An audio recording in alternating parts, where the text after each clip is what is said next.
love this place! Well, heidily ho, neighborinos. I hope you and yours are having a fantastic holiday season. It's your friendly neighborhood Double D here, coming at you with a little review of some of the artwork in the new 2024 Dungeons and Dragons DM's Guide. Now, I've already looked at the art in the player's handbook. You can check my back catalog. Suffice to say, I was not a fan. But will the DM's Guide be any better? We'll have to take a look and see. Why don't we just get into it straight away, shall we? And here we go. So this is endemic of a lot of the artwork in the new DMG, as well as the player's handbook, in that it just doesn't feel heroic. A lot of it is just this kind of light and airy slice of life kind of stuff. Here we have a tavern in, I think this is in the Greyhawk section of the DM's Guide. And as you can see, the only white guy is a waiter. Well, with all the brothers and sisters filling up the room, I hope he is not working on tips. Now, this is almost criminal here. This is Asmodeus, the Dark Lord himself, the devil, the man you think of when you think of Satan. You know, when we had the first edition monster manual, that was always a prime spot to turn to, was the devils and demons. You know, and you always looked at Asmodeus, and I believe that was drawn by Sutherland. I'm not sure. But it always kind of struck a chord with gamers. But look at this Asmodeus here. He has a smirk on his face. He's got a little pet there. Does not really look menacing at all. There's always a sly, smarmy look on a lot of these characters' faces. And it doesn't engender fear. It really just makes you want to walk up and slap the guy without any fear of retribution at all. A huge, huge miss with this one. Now, they included a lot of these types of forms inside the DMG, and some of them are just, you know, for keeping track of stuff. But you can kind of see the cutesy art that they have here. It's all nice and fun. All the all the edges are filed off. If you're a grown adult playing this game, you're going to be wondering, what am I getting myself into? Should I be giving this to my 5-year-old? Look at that little beholder up there. This is, of course, in the game expectations portion, which is a whole different issue. They spend several pages talking about playing safe, using the X symbol or an X card. You can't challenge anybody if they have a fear of spiders in this game. You don't want to include spiders if you're a DM, or they will be triggered. Throw up that X sign, and everybody will be having a bad night. It's really not the game that a lot of us grew up playing, and we're looking around wondering what the heck is going on. But yeah, this does not inspire any sort of sense of wonder or adventure. It's just kind of cutesy, cartoony kind of stuff. They love calling back to Tasha. This is a character that nobody really thought of. There was a spell named after Tasha. I've never really made much of an impact when, you know, we were playing back in the 80s, 90s, you know, of course, even into 3rd edition. But then Wizards of the Coast smelled a strong woman, and sure enough, in 5th edition, Tasha came front and center. And now we have this insufferable witch lording over us. Heaven help us. And then we have this callback to Spelljammer. This is Minsk and Boo. If you watch any of my live streams, you know how I feel about these guys. I am not a fan. But just this sort of art included here. What are you supposed to do with this? Is every 5th edition and 2024 edition session just supposed to be a nice party, festival, get-together, you know, where you dance with... I guess that's a tree woman. Or if you look in the background there, you get a lecture by some white-haired harpy. It's really, really laughable at this point. That dance he is doing there, it is really, really super cringy. And I will not even say anything about the gerbil on his shoulder. that is best left to the imagination. Now here's another one. This one at least tells a bit of a story.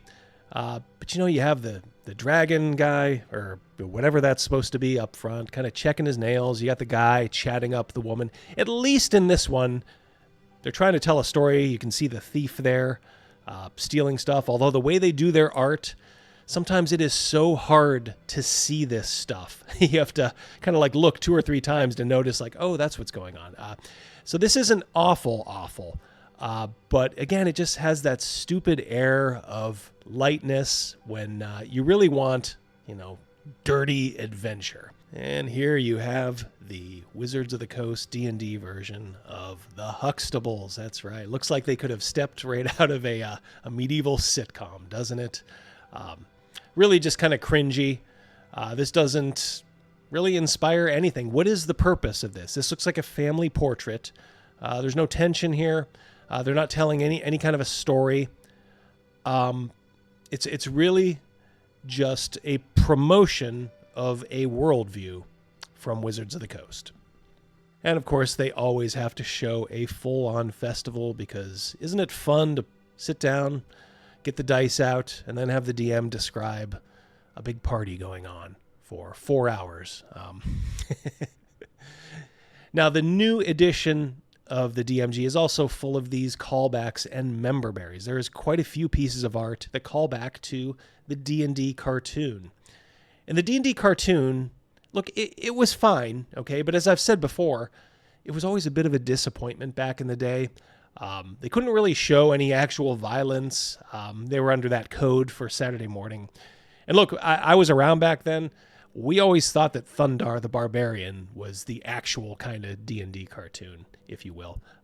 But yeah, this is the the wizard Presto from the D&D cartoon. They make sure to throw him, and of course there's Hank with his bow. Do you remember the D&D cartoon? Well, they're not going to let you forget. And of course they have this callback to the Tomb of Horrors, which is kind of ironic, seeing as the way they treat Gary Gygax lately, trying to run him down, call him a sexist, a racist, call out any kind of a foible they saw in the man. But they are not afraid to cash in on some of the legendary images in the works that he did. And this is, of course, the classic Tomb of Horrors. Do not stick your arm or anything else inside that hole. And this is the dragon from the first Dragonlance adventure, I believe. It's supposed to be a jet black dragon. And it's not even black. They kind of wash out their colors in this artwork. So it's just this kind of gray, dreary dragon that mostly blends in with the background. It doesn't pop. Compare this to the Clyde Caldwell classic cover of DL1. It is night and day. This does not even hold a candle to it.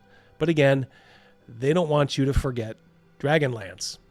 Now, it's also full of all of this kind of weird, hard-to-see stuff. This one, the colors pop a little bit, but this is showing you a portal at the top of that tree, and you can't tell a darn thing that is going on with this portal, where it is, or even a hint of what's going on. You would really need a magnifying glass to find out where that leads.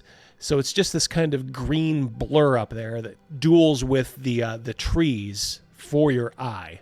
A real failure, in my opinion.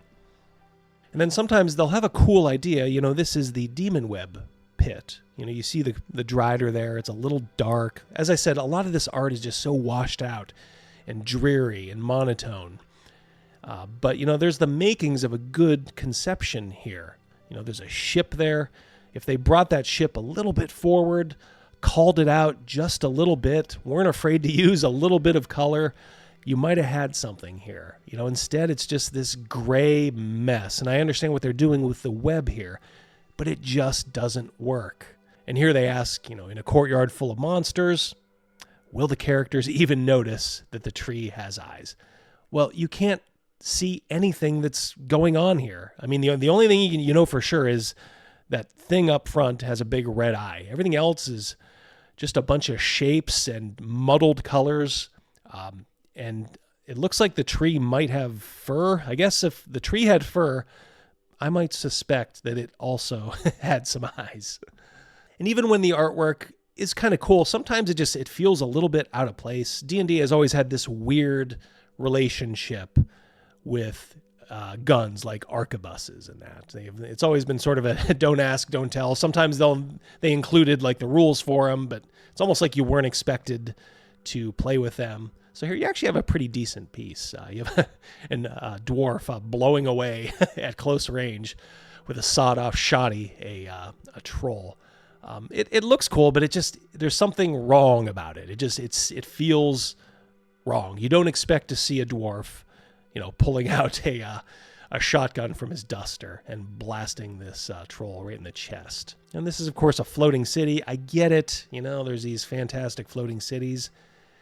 But it just looks a little too sci-fi for my eye. I actually like this picture, but I just don't feel it's right. And here we come, of course, to the piece de resistance. This is the worst piece, in my opinion, in the whole book. This shows some sort of attack between a Medusa and some guys wearing lizard masks, or maybe they're some kind of lizard people versus bullywugs, I believe. The problem is, the perspective on this is jacked. Look at some of these lines. It's kind of normal up front, and then the buildings just kind of twist off into nothing land over there. There's this huge empty space in the middle that your eyes just don't know what to do with. You also have this bullywug here breaking the fourth wall harder than J.D. Vance. Then you have an attacker coming over here in the left-hand corner, but for no good reason, there is a woman's head sprouting behind him. It just kind of detracts from the attacker himself. Of course, everything is just kind of in this dreary shadow, but still there's no good reason to put that woman's head there, other than perhaps diversity. You also have some strange architectural choices. I understand this is a ruins, but if you look at the stairs there on the right hand that I've drawn in, those are nowhere to be found, and there's not even a ruin of them. Yet somehow we're to believe that they went up to that second level, our adventurers did, using the stairs there that you do see. And then, of course, you have another doorway, not window, a doorway with nowhere to go. It's a doorway to nowhere. And then kind of the worst part is our heroes are up in a window just kind of watching. And if you read the caption, it says, when rival factions inhabit a ruined city, sometimes the best course is to stay out of the way. If you think back to the movie A Fistful of Dollars, Clint Eastwood went into a similar situation in a small city with two factions going after each other. He didn't just stay out of the way. He played both of them against each other, getting rich and almost mortally injured in the process. That's called adventure, by the way. Something that I believe Wizards of the Coast these days is allergic to. So this is a terrible piece from conception to execution, and really endemic of everything that's wrong with the art in this book. Now, as many of you know, I have an insider at Wizards of the Coast, and this person is not afraid to tell me their thoughts about the direction of the artwork in the DMG and the other flagship books. This person says that Wizards of the Coast no longer hire illustrators based on talent. They hire them almost exclusively based on identity.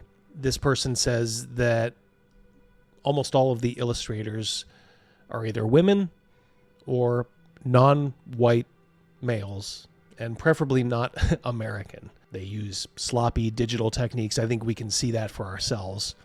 They don't understand perspective, certainly so in that last piece that we looked at. They don't understand design principles or color theory. And this is true. A lot of the work is muddled and just not very inspirational. And that's the key to all of this. Almost none of this is inspirational. Now, that's not to say that there aren't some good pieces. In fact, I'll show you a couple right now. This is a fine piece of a skeleton warrior. This is a really good piece of, some sort of dark domain. I think this is the Shadowfell, as you can see there. You can kind of see the adventurers being very small down there. That's okay, though. This is inspirational. I love this one, the rot grub being demon, whatever it is, Kvus. I really, really like this one, too, because they aren't afraid to use a little bit of color here. And there's a little bit of a story here with the Mind Flayer whispering in this fire giant king's ear. This is really good. And of course, a lot of the pictures of just the static objects are competent. The artists that they do use don't do a half bad job showing this kind of stuff. It's just when they have to tell a story or compose a piece that they run into trouble. And that's what happens when you hire based on identity rather than ability. And that, unfortunately, is what Wizards of the Coast is doing these days. They are hiring solely based on identity. And that is a shame. When you look back to all the great artists of the past, Elmore, Brahm, Earl Otis, Darlene, these folks all earned it. And you just get the feeling that some of these artists doing work right now for Wizards of the Coast did not earn it. So let me know what you guys think in the comments below. Am I off? Like I said, I didn't hate all of the art in the book. I probably hated most of it, or at least I didn't like it. I hated a certain percentage, but a lot of it was just not inspirational. But there were definitely some good pieces in there. I don't want to say that it was all bad, but by and large, on the whole, sorry, it's a failure. Just like Wizards of the Coast themselves these days. A complete failure, and we can just keep our fingers crossed. Hope that somebody like Elon Musk buys it out and sets things right. And then the flagship product of the RPG world will be in good hands. And then maybe we can get some competent people working on the flagship brand, Dungeons and Dragons. You guys take care. Have a great, great rest of your day, and we will talk very, very soon. Goodbye.